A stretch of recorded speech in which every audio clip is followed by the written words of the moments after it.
right, let's get into it right now with none other than Nicole Flint, who is the Liberal-endorsed candidate for the seat of Boothby and the best option at the next election if you're voting in that seat. Lovely to see you, my friend.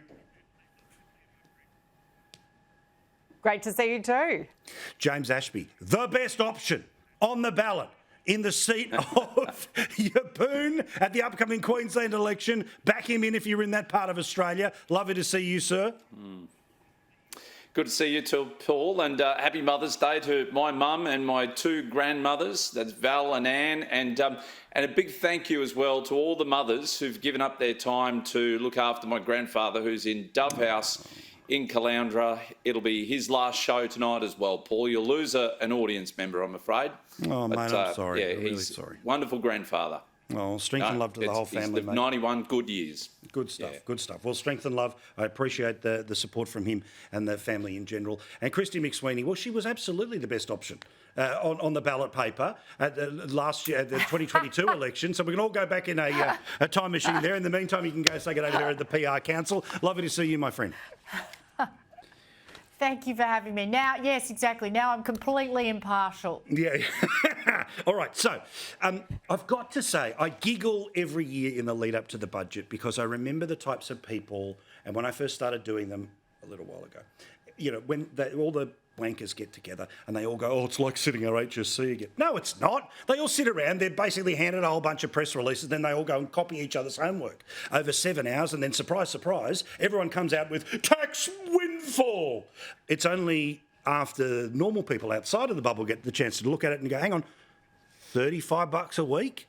Best case scenario, $35 a week, and then reality starts to set in. But I want a little bit of a BS guide here, okay? James, what is a tip you'd like to give the good people watching right now about the type of BS bingo that we should be playing on budget night, not just in the speech, but the coverage and the spin as well?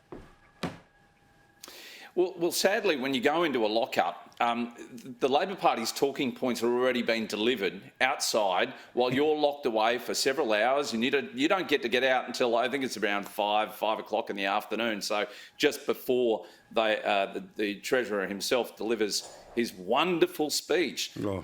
Yes, it's only a few days later, but the problem is the media have reported all the glossy good stuff, and so it's hard then to cut through all that positive spin that the Labor Party just continue to dribble out every single day. Just they're so good at delivering. They should be salespeople. Peter Foster, eat your heart out. You should have been part of the Labor Party, not a con man on the Gold Coast.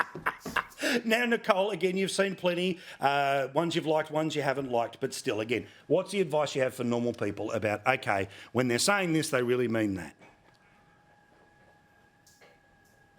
Paul, the clearest message I can send to all of our viewers at home tonight is that you might as well just ignore whatever Labor is saying. What you need to think about is, are you better off after this budget? And unfortunately, the Australian people won't be. So as Shadow Treasurer Angus Taylor has been out saying, you know, all week and particularly today, Labor's spending is growing faster than our economy. So things can't get better, inflation won't come down, and cost of living won't come down. And certainly power prices won't come down, and they've ruled out a cut to fuel excise. So I just encourage everyone at home, whatever spin comes out from Labor tomorrow and in the course of this week, just ask yourselves, are you better off? And I note that I'm wearing Labor red tonight because Labor has the budget and has the nation deeply in the red, and we have to get rid of them.